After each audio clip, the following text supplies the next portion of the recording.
साधिके शरण्ये त्र्यम्बके गौरी नारायणी नमोऽस्तुते।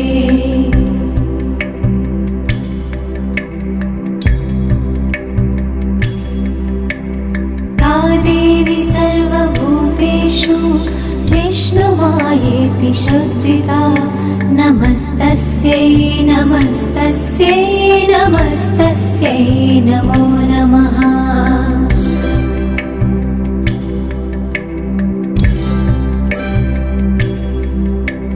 या देवी सर्वभूतेषु चेतनेत्यभिधीयते नमस्तस्यै नमस्तस्यै नमस्तस्यै नमो